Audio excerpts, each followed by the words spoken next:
আসসালামু আলাইকুম বন্ধুরা, তোমরা সবাই কেমন আছো? আশা করছি খুবই ভালো আছো। আল্লাহর রহমতে আমিও ভালো আছি।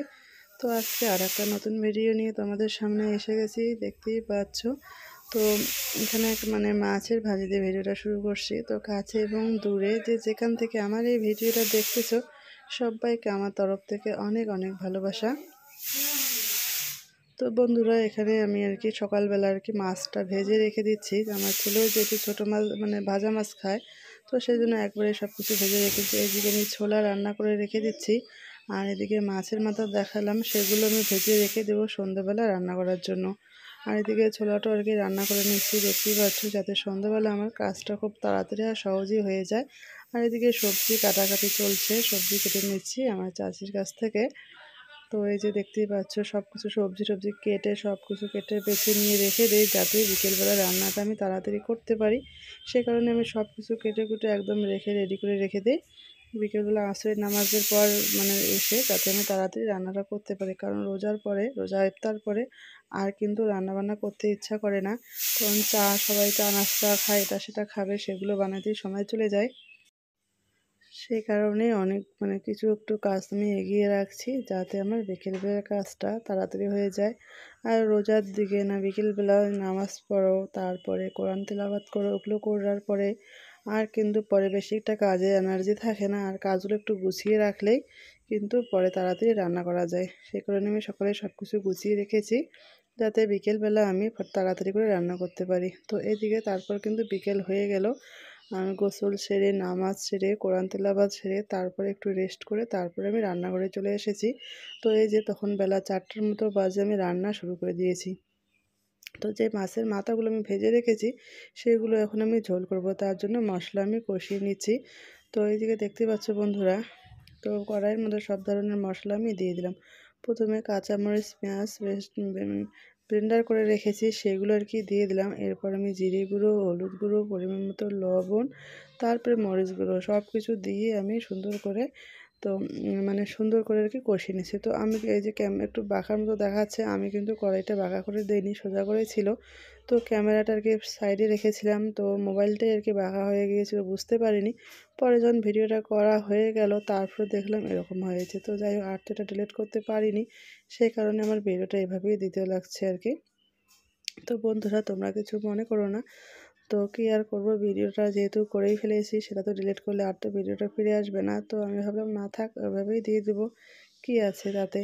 তো এরপর আমার মাছের মাথার মশলাটা ওইদিকে কষাচ্ছি, এদিকে একটা আমি সবজি বানাবো।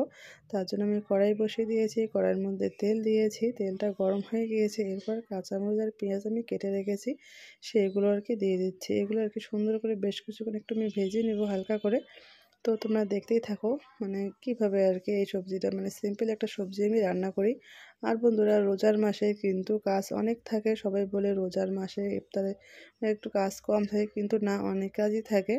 তো আমি তো বেশি ইফতারি সেরকম বানাই না, সে কারণে একটু কাজ আমার কম। যারা ইফতারি বেশি করে তাদের তো আর বেশি কাজ থাকে। তো আমি মাঝে মধ্যে বানাবো একটু বেশি করে ইফতার। তো যেহেতু ওই যে ফার্স্ট ভিডিওতে আমি বলেছিলাম যে অনেকটা ওজন আমি কমিয়েছি, সেই কারণে আর ভাজাভুজি বেশি একটা বানাবো না। তো ওগুলো দেখলে তো খেতে তো ইচ্ছা করবেই। আর বাড়িতে আমার শ্বশুর ওরা তেমন একটা পছন্দ করে না রোজার দিনে এগুলো খাওয়া। এমনিতে নর্মালি ওরা খায়, কিন্তু রোজার সময় এরা খাওয়াটা ওগুলো খেতে চায় না। তো সেই কারণে আমি রোজার মাসে ওগুলো ওগুলো খাবার না, এবার আমরাই খাই। তো আমি যেহেতু খাবো না, আমার হাজবেন্ডও খাবে না, তো সেই কারণে ওগুলো ইফতারিতে রাখছি না রোজার মাসে। তাহলে কিন্তু ওজনটা অনেক কমে, বেশি একটা বাড়বে না, যেরকম ওজনটা আমার ছিল।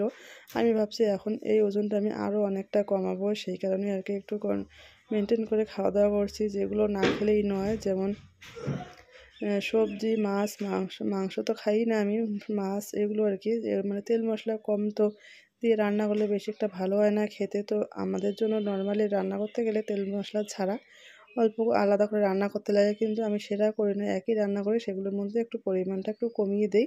আর নর্মাল রান্নাটাই আমি খেয়ে থাকি, যে রান্নাগুলো সবাই খেয়ে থাকে, সেই রান্নাটাই আমি খেয়ে থাকি। তো এইভাবে করে কিন্তু আমার ওয়েটটা অনেক কমিয়েছি। সেই কারণে আমি আর আলাদা করে রান্না করি না। আর রান্নাটা কিন্তু আমি একদম হালকাই করি, বেশি তেল মশলা দেই না। যেটুকু না দিলে নয়, সেইটুকু করেই ইউজ করে আমি রান্নাটা করি, যাতে রান্নাটার টেস্টটাও একটু থাকে। আর যাতে বেশি একটা শরীরের পক্ষে বেশি একটা ক্ষতিও যাতে না হয় সেই হিসেবে আমি রান্নাটা করি। তো এই জায়গায় দেখতেই পাচ্ছ একটা সব মিক্সড সবজি একটা আমি বসিয়ে দিয়েছি। তো এখানে পেঁয়াজটা আমি হালকা করে ভেজে নিয়ে তারপরে একটু পাঁচফোড়ন দিয়ে দিলাম, তারপর আমি সবজিগুলো দিলাম। তো সবজিগুলো দিয়ে একটু নেড়ে চেড়ে দিলাম। এরপর আমি পরিমাণ মতো লবণ, হলুদ, জিরে গুঁড়ো সব কিছু দিয়ে একটু নেড়ে চেড়ে নিয়ে আমি ঢেকে দেবো। আর ওইদিকে কিন্তু আমার মাছের মশলাটা কষিয়ে নিয়ে মাছের মাথাগুলো দিয়ে কিন্তু দিয়ে দিয়েছি। তারপর একটু পেঁয়াজ কলির পাতা ওখানে দিয়ে দিয়েছি। এদিকে সবজিগুলো হতে থাক আর এদিকে আমি ফলমূলগুলো একটু কেটে নিচ্ছি। যেহেতু ইফতারের সময় হয়ে গিয়েছে আর আমাদের তো অন্য কিছু না থাকলেও ফলমূলটা ইফতারে আমরা রাখি, কারণ ফলমূল তো স্বাস্থ্যের পক্ষে কোনো ক্ষতিকর নয়, এটা একদম শরীরের পক্ষে অনেক ভালো। তো সে কারণে আমি ফলমূলটা মানে ফলমূলটা রোজই থাকে, অন্য কিছু থাক বা না থাক। তো এই জন্য আমি সেই জন্য ফলমূলগুলো আগে কেটে নিচ্ছি। দেখতেই পাচ্ছ এখানে আমি পেয়ারা কেটে নিচ্ছি। এরপর আমি আপেল, মৌসুম্বি, কলা, শসা যেগুলো ফল আর কি। আর আঙুর ফলটা আমাদের বাড়িতে সবাই খেতে চায় না, যেহেতু মানে সবারই ডায়াবেটিস আছে, সবাই আঙুর ফল নাকি খেতে নেই, সেই জন্য ওরা খায় না, সেই কারণে আর নিয়ে আসা হয়নি। আমাদেরও বাচ্চারাও তেমন একটা খায় না, আমাদেরও ভালো লাগে না, সেই কারণে আনা হয়নি। তো এই যেগুলো ফল আর কি নর্মালি মানে আমাদের বাড়িতে যেগুলো ফল আর কি সবাই খায় সেগুলো আমি নর্মালি করে থাকি। এদিকে ফলমূল সব কাটা হয়ে গিয়েছে, যে দেখতেই পাচ্ছ সব কিছু একদম গুছিয়ে নিয়েছি। আর এদিকে কিন্তু আমার রান্নাও হয়ে যাচ্ছে। তো এভাবে করে রমজান মাসে কিন্তু আমি খুব সুন্দর করে কাজ গুছিয়ে নিয়ে করে থাকি। আর আগে থেকে কিন্তু কোনো প্রস্তুতি রাখি না, সবাই যেরকম করে রাখে রমজানের জন্য আগে থেকে সবজিপাতি অনেক কিছু সব কিছু কেটে বেটে মানে মাছ মাংস যা আছে সব কিছু রেডি করে রেখে রেখে দেয় ফ্রিজের মধ্যে। কিন্তু আমাদের বাড়িতে সেটা হয় না, আমাদের বাড়িতে ফ্রিজের কোনো খাবারই আমাদের বাড়িতে কেউ খায় না, আমারও ভালো লাগে না। সেই কারণে আমাদের বাজার যেহেতু একদম বাড়ির সামনেই, ঘরের সামনেই আমাদের বাজার, তো সেই কারণে আমরা ডাইরেক্ট মানে টাটকা সবজিপাতি বা মাছ যেটা খাওয়ার ইচ্ছা করে তা মানে নিয়ে এসে রান্না করি। তো এই জন্য বিকেলবেলা যেহেতু চাপ হয়ে যায়, সে কারণে আমি সকালবেলা সব রেডি করে রাখি আর বিকেলবেলা রান্না করি। আর আগে থেকে এত মানে ফ্রিজের মধ্যে সব কিছু আমরা জমিয়ে রাখি না, কারণ ফ্রিজের খাবারটা খাওয়া শরীরের পক্ষে স্বাস্থ্যের পক্ষে অনেক খাবার তোমরা মাছ মাংস যেটাই হোক না কেন একদিনের বেশি কিন্তু রেখে পরের দিন খাওয়াটা উচিত নয়, সেটা যেই হোক না কেন। আর সেই কারণে আমরা এগুলো রাখি না ফ্রিজে, হাইস্টলি একদিন দুদিন রাখি, যেহেতু কোনো জিনিস এনে রাখি তো এক দু দিনের জন্য রাখি। তো সেই কারণে আর কি আমার রাখা হয় না। এদিকে আমি শরবত রেডি করে নিয়েছি, শরবতটা বানাচ্ছি শুধু মৌসুম্বির রস দিয়ে, আর কিছু দিব না। মানে সবার স্বাস্থ্যের কথা ভেবেই কোনো রকম মানে বাজারে কোনো কিছু কেনা জিনিস আর কি ইউজ করবো না, এখানে নর্মালি শুধু মৌসুম্বির রস আর লবণ, যে লবণ মানে চিনি খাবে তাকে চিনি, যে লবণ খাবে সে লবণ, সেরকম করে করে মানে যেভাবে লেবু শরবত বানায় সেভাবে করে আমি মৌসুম্বির শরবতটা বানিয়ে নিচ্ছি, দেখতেই পাচ্ছ। তো এইভাবে করে রমজানের ইফতারটা আমি রেডি করে থাকি, খুবই স্বাস্থ্যকর হেলদি। এইভাবে করলে কিন্তু অনেকটা ওয়েটটা কমিয়ে আসে। এরপর আমি যে ডিম সিদ্ধ করে রাখছি, এই সিদ্ধ ডিমগুলোই সবাই আর কি খাবো ইফতারের পরে। তো এইদিকে আমি কিন্তু চিয়া সিড ভিজিয়ে রেখেছিলাম, সেই চিয়া সিডটা আমি হালকা কুসুম গরম পানি দিয়ে চিয়া সিডটা আর কি নিয়ে নেবো খাওয়ার জন্য, ইফতারের পর আমি এটাও খাবো, সেই কারণে। আর এদিকে আমার মাছটা রেডি। আর আজকের জন্য আমি এখানে বিদায় নিচ্ছি, সবাই ভালো থেকো, সুস্থ থেকো, আল্লাহ হাফেজ।